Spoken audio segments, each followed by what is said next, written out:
All right, so hear me out. I think that TED has made a little bit of a mistake in the way that they share their videos. It's maybe less of a mistake and more of a shortcut, but that shortcut they're taking is changing some of the value and impact that their talks could give. I think it affects you, and I think it affects audiences everywhere. Any idea what it is? Well, if you do, stick around. In fact, heck, if you don't, stick around, because that's what we're going to be discussing today.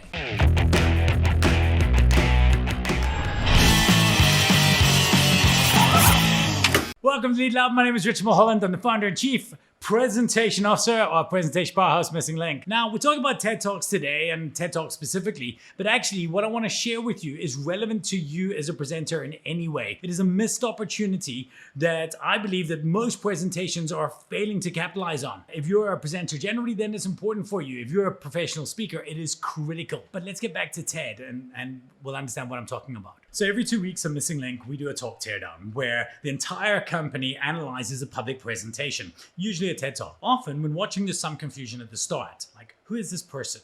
Why are they telling me this? And I realize that some important context is missed. Now, I've been lucky to attend TED itself 4 times, once as the official trainer of the TED Fellows program. Before every talk, Chris Anderson or one of the other hosts will deliver a 30-second scene setter introduction to the speakers. This creates 3 things. It creates context, it creates credibility, and it creates curiosity. These are the 3 legs of the tripod that your presentation stands on. This will help get the audience invested in the topic and yourself before you take to the stage. But for some reason, they skip this online, and I think it's a mistake. You know, if it's right in one context, it should be right in every context. Now, I mentioned they don't skip it completely, they shortcut it. And that shortcut is to paste that intro in the description of the video.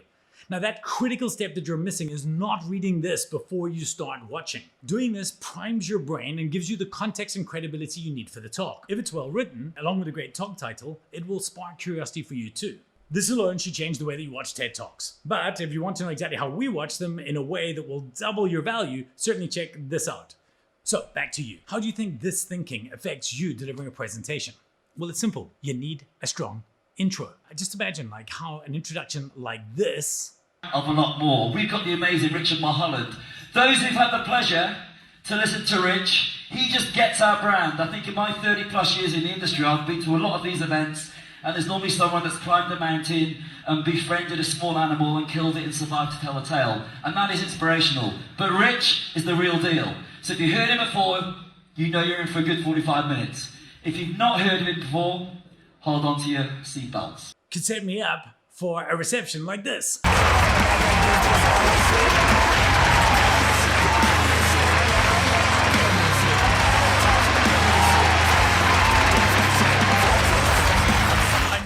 I promise you, it was like starting a marathon with a 10K head start. Not every host is going to be as amazing as Carrie Hannon was, but it turns out there's a way that we can help them. How?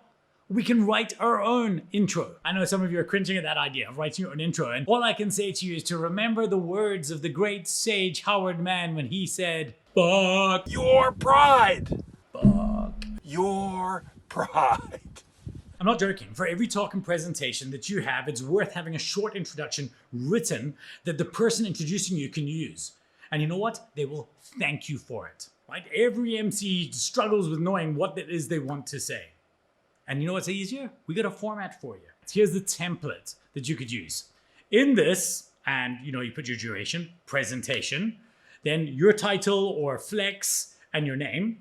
We'll explore the context of your talk to challenge what we think about, maybe more detail on your topic, in order to what your output is. So for example, in this short 10-minute presentation, global speaker and TED trainer Richard Mulholland will explore the value that an introduction can have to challenge what we think about starting a presentation in order to give ourselves a head start in every talk we give. Please welcome to the stage, Richard Mulholland. You can of course tweak the format, but this is a great starting point that you can use to give yourself that head start. Now, in a future video, we'll explore how to write a full bio too. And of course, if you're a public speaker or aspiring public speaker, we definitely go into this in a lot more detail in our public speaking mentorship program, Story to Stage. So definitely check that out down below. And of course, if you're hosting an event, right? If you are the MC, job number 1 is to write a great intro for the speakers. I promise you, that's your job. Build them up and the event's value will be higher. Don't just take my word for it though. Listen to old Jill. If you're someone who does a lot of team presentations, there's a real art form to introducing the next speaker. It really should be more than, well, Becky, you're up, or now I'll turn things over to John. What you want to do is really set them up for success. So you want to say their name, of course, but you also want to give a little teaser as to what their topic is and what the relevance is for the audience.